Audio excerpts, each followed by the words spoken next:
Hey friends! Today I thought we would do just kind of a chill, chatty video talking about my 2023 goals, reading goals, channel goals. Also, this is a new angle. It took me forever to figure out where in my apartment I should film right now because every other angle of my apartment is just covered in boxes because I am moving next week. So the next time you see me in a video will probably be after I move. And so all my books are packed away right now, which is why I thought we would just do this like little chatty hang out with me video. So yeah, I'm gonna be going over my reading goals, my channel goals, and then over on my Patreon, there will be an extended version of this video with my more personal life goals. We'll start with my reading goals. The past couple years, I haven't really set that many specific reading goals other than like, here's a list of the books that I wanna read, which I did already post the top books that I wanna read in 2023. If you missed that, those are technically in my goals as well. But I have some more specific type of reading goals. So I don't have a set number of books that I want to read. For the past like 6 or 7 years, I've set my Goodreads challenge to 1 book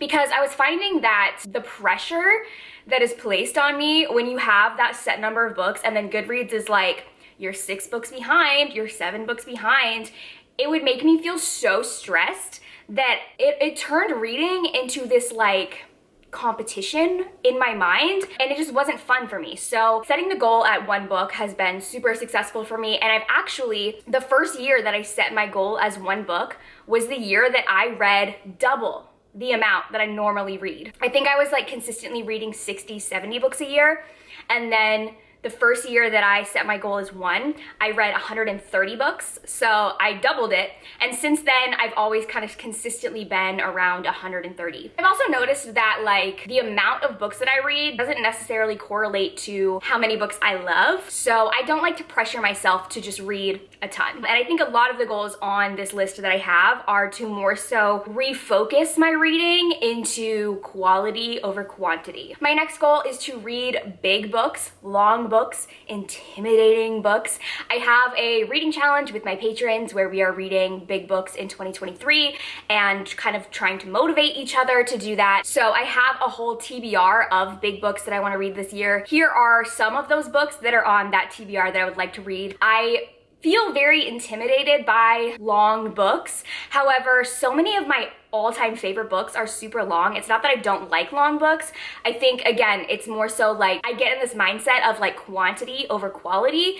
And when I see a big book, all I can think is, oh, that's 3 smaller books that I could be reading instead of this 1 longer book. And I want to try to get out of that thinking and actually read the long books that I have on my TBR that I've been wanting to read for a long time. So I have 12 on like my priority TBR, and my goal is to read 1 a month. Hopefully I'll be successful at it. I think 1 a month will be more manageable for me. My next goal is to read translated fiction. In the past, I've read some really amazing translated books, and I think it's something that I don't really look into as much, but in 2023, I really want to make an effort to read more translated fiction. I have sort of a short list of my TBR of things that I would like to read that are translated. If you guys have any recommendations for translated fiction that you think I would like, please let me know. Especially, I would love to find some translated fantasy books because most of the ones that I was finding on like Goodreads lists and on Google were more like literary fiction or thrillers. So I would love some translated fantasy or sci-fi. My next goal, okay, hear me out before you freak out.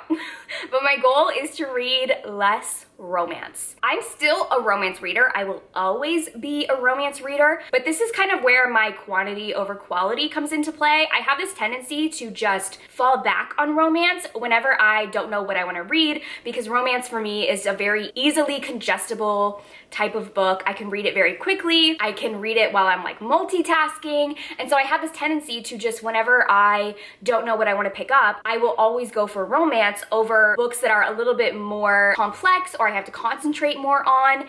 And what I noticed last year specifically was that I wasn't really reading a lot of great romance. I was just reading a lot of romance. When I made my best romance books of 2022 video, I had such a hard time coming up with 10 books. I don't even think I had 10 books on that list. I think it was actually 9. The majority of the romance that I read last year was 3 stars or less, which, let's be honest, for me to rate a romance less than 3 stars, it has to be so terrible, because I'm very easy to please when it comes to romance. But a lot of what I read last year was like 2 stars, 3 stars. Granted, the romance books that were on my favorites list, I loved. It wasn't that I wasn't reading romance that I liked. It was just that the majority of it was just okay. And I would rather spend that time reading books that I'm gonna love, not just picking up a romance to fill my time because it's easy. I hope that makes sense, because I don't want anyone to think that I'm like not gonna be a romance reader anymore. I am.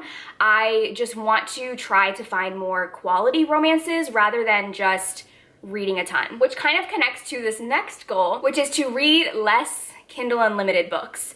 This is another thing, again, ties into romance, because I mostly use KU for romance, but I find it just so easy when I don't know what to read to just open up my phone, go on Kindle Unlimited, pick a random book and read it. Do I like them 90% of the time?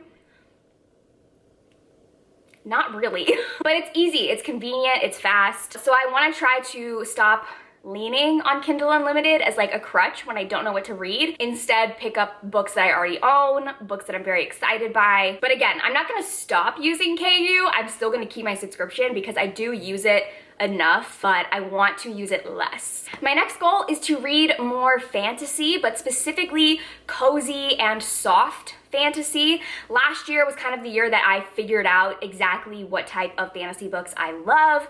I've always considered myself to be a fantasy reader. If you look at my all-time favorite books, most of them are fantasy, but I feel like that hasn't really reflected in my reading the past couple of years because I wasn't really seeing or finding the type of fantasy that I love. But then the cozy fantasy genre kind of popped off, and that is exactly what I love in fantasy. So 2023, I want it to be my fantasy year. Also, I feel like my prediction of 2023 publishing and probably even 2024 is that cozy fantasy is going to blow up. Right now, it's still kind of like at the beginning stages. It's very popular, very trendy, but there's not a lot of books in the genre. But I think since Legends and Lattes was so successful, we're gonna start seeing so many more books like this, which I'm so here for. I cannot wait.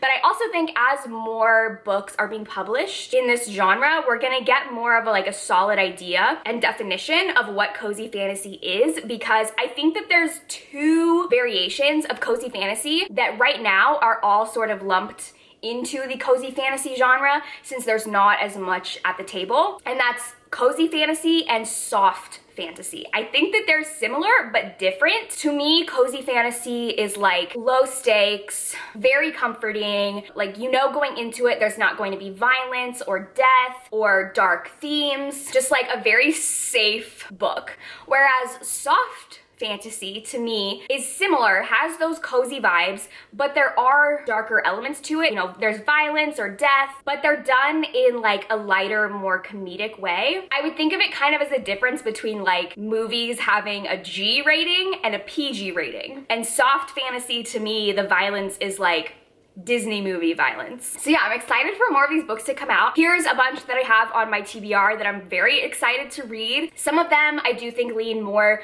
to the soft fantasy versus the cozy fantasy, but I have high hopes for all of them. Very excited to read them. And then my last reading goal is to read more new releases.